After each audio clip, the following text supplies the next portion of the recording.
ഈ കഴിഞ്ഞ Saturday and Sunday June 13th and 14th എന്ന് പറയുന്നത് ഞങ്ങളെ സംബന്ധിച്ചിടത്തോളം വളരെ സ്പെഷ്യൽ ആയിട്ടുള്ള ഒരു ഡേ ആയിരുന്നു. എക്സാം വൈ ലേണിംഗിൽ പഠിക്കുന്ന കേരളത്തിലും അതുപോലെ തന്നെ ബാംഗ്ലൂരിലും ചെന്നൈയിലൊക്കെയുള്ള തൗസൻഡ്സ് ഓഫ് സ്റ്റുഡൻസ് ഡിഫറെൻറ്റ് സെൻറ്റേഴ്സിൽ പോയി, സ്കൂൾസിലുള്ള ലാബ്സിലോ അല്ലെങ്കിൽ ഡിഫറെൻ്റ് ആയിട്ടുള്ള കമ്പ്യൂട്ടർ സെൻറ്റേഴ്സിലൊക്കെ പോയിട്ട് ഒരു CBT എക്സാം അറ്റൻഡ് ചെയ്ത ഒരു ദിവസമായിരുന്നു. ഞങ്ങളുടെ ടേം എക്സാം ആയിരുന്നു. എക്സാം വൈ ലേണിംഗിൽ ഞങ്ങൾ ഓരോ പീരിയോഡിക്കായിട്ട് ടേം എക്സാമുകൾ കണ്ടക്ട് ചെയ്യും, അവസാനം ഒരു ഫൈനൽ എക്സാമും കണ്ടക്ട് ചെയ്യും.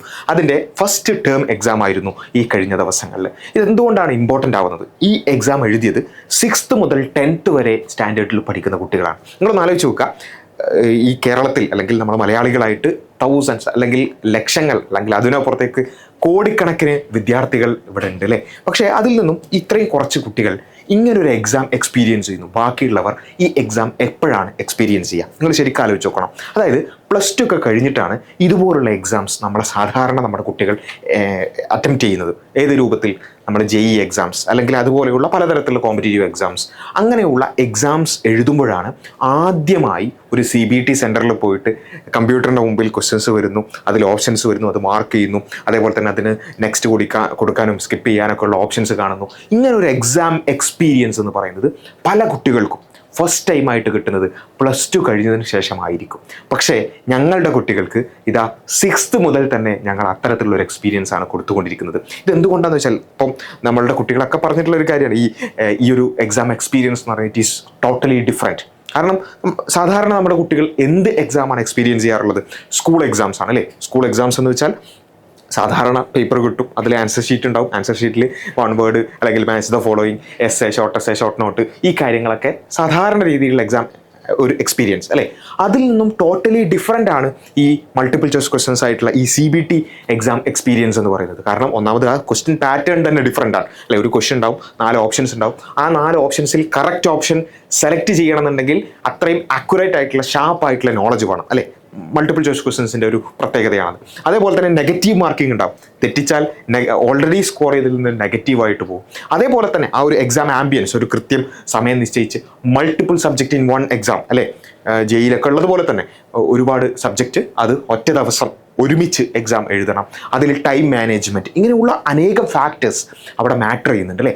ഇത് നമ്മുടെ സാധാരണ സ്കൂൾ എക്സാം എക്സ്പീരിയൻസ് പോലെയല്ല, ഇത് ടോട്ടലി ഡിഫറെൻ്റ് ആണ്. അതുകൊണ്ടാണ് നമ്മൾ സാധാരണ കേൾക്കുന്ന ഒരു വാചകമുണ്ട്. അതെന്താ? സ്കൂളിലൊക്കെ നന്നായി പെർഫോം ചെയ്യുന്ന, സ്കൂൾ പഠനകാലത്തൊക്കെ വളരെ മിടുമിടുക്കനോ അതിനപ്പുറത്തേക്കോ ഒക്കെ പെർഫോം ചെയ്യുന്ന പല സ്റ്റുഡൻസും അവർ എക്സെപ്ഷനലി ബ്രില്യൻ്റ് ആയിരിക്കും. പക്ഷേ +2 കഴിഞ്ഞിട്ട് എൻട്രൻസ് എഴുതി കഴിഞ്ഞതിന് ശേഷം അവർക്ക് വരുന്നത് ഒരു മൊബൈൽ നമ്പർ മാതിരിയുള്ള വലിയൊരു റാങ്ക് ആയിരിക്കും. അപ്പം പാരൻസ് ഒക്കെ പറയും, എന്താ നല്ല കുട്ടിയായിരുന്നു, എക്സെപ്ഷനലി ബ്രില്യൻ്റ് ആയിരുന്നു, നന്നായി പഠിക്കുമായിരുന്നു, നല്ല ബുദ്ധി ഉണ്ടായിരുന്നു, കാലിബർ ഉണ്ടായിരുന്നു, പക്ഷെ എന്താണെന്നറിയില്ല, എൻട്രൻസിൽ സ്കോർ ചെയ്തില്ല. എന്താ കാരണം? കുട്ടിക്ക് ബുദ്ധിയില്ലാത്തത് കൊണ്ടാണോ? അല്ലെങ്കിൽ ഏതെങ്കിലും രൂപത്തിൽ കാലിബർ കുറഞ്ഞുകൊണ്ടാണോ? ഒന്നുമല്ല. മാത്സിൻ്റെ പെർഫോമൻസ് കുറഞ്ഞുകൊണ്ടാണോ? ഒന്നുമല്ല. മറിച്ച് അവർക്ക് ഇങ്ങനെ ഒരു എക്സാം എക്സ്പീരിയൻസ് ആദ്യമായിട്ടാണ്. സ്വാഭാവികമായിട്ടും ആ ഒരു ഡിഫറെൻറ്റ് എക്സ്പീരിയൻസിൽ അവർക്ക് ആ ഒരു എക്സ്പീരിയൻസിനോട് അല്ലെങ്കിൽ ആ ഒരു രീതിയോട് താതാത്മ്യപ്പെടാൻ കുറച്ച് സമയം അധികം എടുക്കും, അല്ലെങ്കിൽ ആ പാറ്റേൺ ഫെമിലിയർ ആവാൻ അവർക്ക് സമയമെടുക്കും. അതാകുമ്പോഴേക്ക് എക്സാം കഴിഞ്ഞു പോയിട്ടുണ്ടാവും, അല്ലെങ്കിൽ അത് അവരെ ആ നിലക്ക് നെഗറ്റീവായിട്ട് ബാധിക്കും. പക്ഷേ ഞങ്ങളുടെ കുട്ടികൾ, എക്സാം വൈ ലേണിങ്ങിൻ്റെ കുട്ടികൾ, അവർ 6ാം ക്ലാസ് തൊട്ട് തന്നെ എന്ത് ചെയ്യാണ്? ഇങ്ങനെയുള്ള എക്സാം എക്സ്പീരിയൻസ് ചെയ്യാൻ.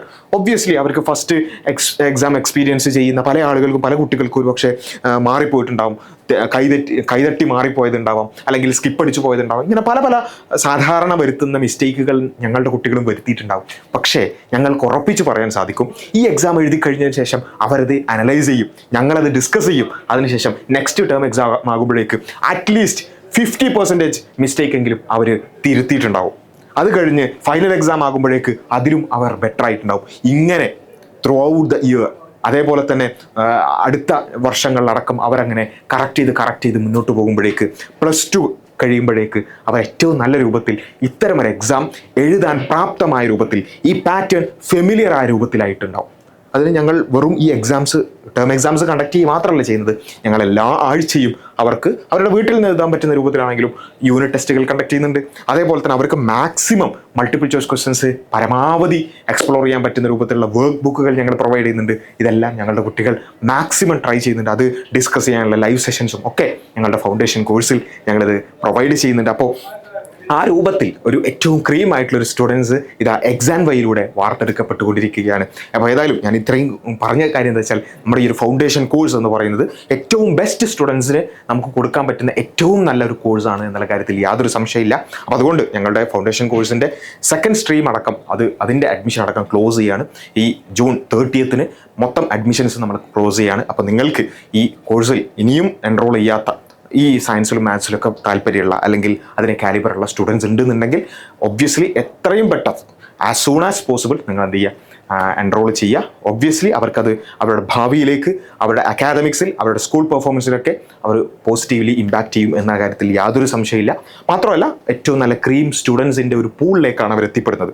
ഇങ്ങനെ വളരെ നേരത്തെ തന്നെ ഈ രൂപത്തിലൊക്കെ പ്രിപ്പയർ ചെയ്യുന്ന, ഈ രൂപത്തിൽ വളരെ ആസ്വദിച്ച് പഠിക്കുന്ന ഒരു കൂട്ടം കുട്ടികളുടെ കൂട്ടത്തിലേക്കാണ് അവർ എത്തിപ്പെടുക എന്നുള്ള സംശയമില്ല. അപ്പോൾ അതുകൊണ്ട് ജൂൺ 30 നമ്മളുടെ മൊത്തം അഡ്മിഷൻസ് ക്ലോസ് ചെയ്യാണ്. അപ്പോൾ അതുകൊണ്ട് നിങ്ങളുടെ സ്റ്റുഡൻസ് അല്ലെങ്കിൽ നിങ്ങളുടെ പരിചയത്തിലുള്ള ഏതെങ്കിലും കുട്ടികൾ അവർ ഈ ഒരു കോഴ്സിൽ എൻറോൾ ചെയ്യാൻ ബാക്കിയുള്ളവരുണ്ടെങ്കിൽ എത്രയും പെട്ടെന്ന് അത് ചെയ്യുക. നമ്മളെ സംബന്ധിച്ചിടത്തോളം സാധാരണ കുട്ടികൾ സ്കൂളിൽ പോയി തുടങ്ങുമ്പോഴേക്ക് നമ്മുടെ ഒരു ടേം 1 കംപ്ലീറ്റ് ചെയ്തിട്ടുണ്ട്. സ്ട്രീം 1-ൻ്റേത്, സ്ട്രീം 2 നമ്മളിപ്പോൾ ജസ്റ്റ് തുടങ്ങിയിട്ടുണ്ട്. അപ്പോൾ എനിവേ അഡ്മിഷൻ എടുക്കാനുള്ളവർ താഴെയുള്ള നമ്മുടെ ഡിസ്ക്രിപ്ഷനിൽ അതിൻ്റെ ലിങ്കും ഡീറ്റെയിൽസും എല്ലാം ഉണ്ട്. അതേപോലെ തന്നെ നമ്മുടെ പിൻ ചെയ്ത കമൻറ്റിലും അതിൻ്റെ ഡീറ്റെയിൽസ് ഉണ്ട്. നിങ്ങൾക്ക് എന്ത് ചെയ്യാം, അത് ഉപയോഗിച്ചുകൊണ്ട് ജോയിൻ ചെയ്യാവുന്നതാണ്, ഞങ്ങളെ കോൺടാക്ട് ചെയ്യാവുന്നതാണ്. അപ്പോൾ എനിവേ ഓൾ ദി ബെസ്റ്റ്. ഈ പറഞ്ഞ എക്സാം എഴുതിയ കുട്ടികൾക്ക് 6th മുതൽ 10th വരെയുള്ള എല്ലാ സ്റ്റുഡൻസിനും hats off. Okay, thank U.